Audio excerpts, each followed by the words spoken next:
Okay, so today the first thing I want to do is help you get your toolbar set up at the top. And to do that, I just right click at the top here and I go to Customize Toolbar.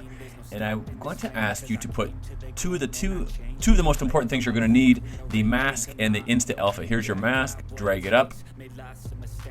And the Insta Alpha, mine's already there, but drag up the mask and Insta Alpha. The mask is a crop tool. It's Apple's way of saying crop. And Insta Alpha is what we're going to talk about today. So our focus is on Insta Alpha and cropping, or in Apple's case, masking.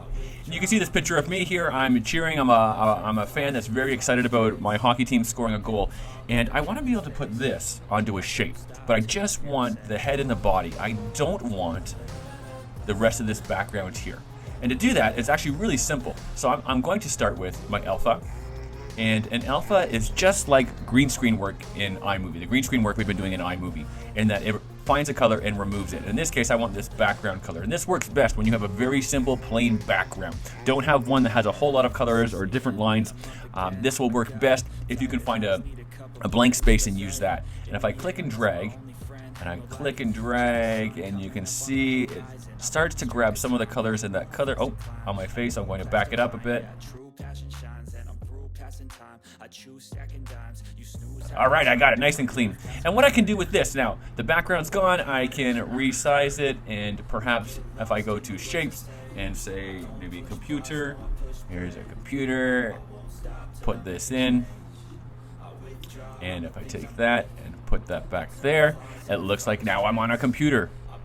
And I can get even further crafty if I wanted to by adding maybe a basic shape and fitting it the size of this box right here. Maybe I'll change it to blue and say send to back. And now it looks like I'm on a computer screen. And if you wanted to get even more cool, what we could do is something like a bicycle. Put myself on that bicycle. Now I'm going to delete the rest of this, but I'm going to keep the picture because what I want to do is I want to zero in on just getting the shape around my head. And what I can do with my mask is if I click on the shape and I go to Format, Image, Mask with Shape, and Oval, what this will do is allow me to pull the mask almost right around my head.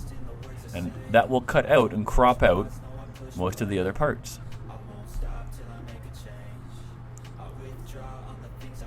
See, done, not too bad. And if I take that and I go maybe to something like this, oh, it's behind, so I'm going to right click on it and say bring to front.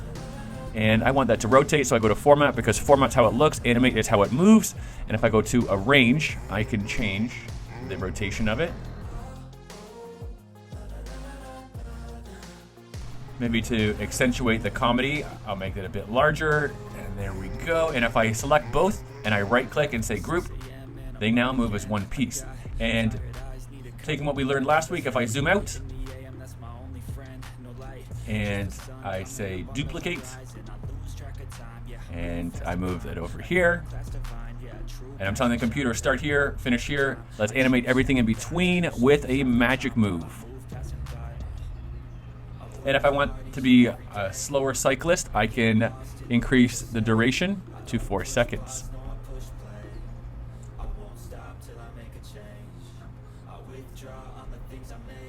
So give it a try. Start perhaps by taking a picture of yourself. Use your camera on your computer. Use the alpha button, which is this button right here, but it only appears when you have an object selected. Now keep in mind, there are some people who say, I'm going to add this object and I want to Insta Alpha out the background here. Well, there is no background, so Insta Alpha is not available as an option. It's only an option when you have a picture of something that has a background. If there's no background, there is nothing to alpha out. Only an option when you have something to alpha out. And alpha works exactly like the green screen does on iMovie, except you get to pick the color. I could, if I wanted to, I could even pick the brown on my shirt. But the problem with that is the brown is so close to the color of my face, it would take a long time to do that. Give it a try. I'm excited to see what you come up with. Now that you know how to remove the background on a picture, just like working with the green screen background, you can create a whole variety of different animations now. I don't push pause, no I push play. I won't stop till I make a change.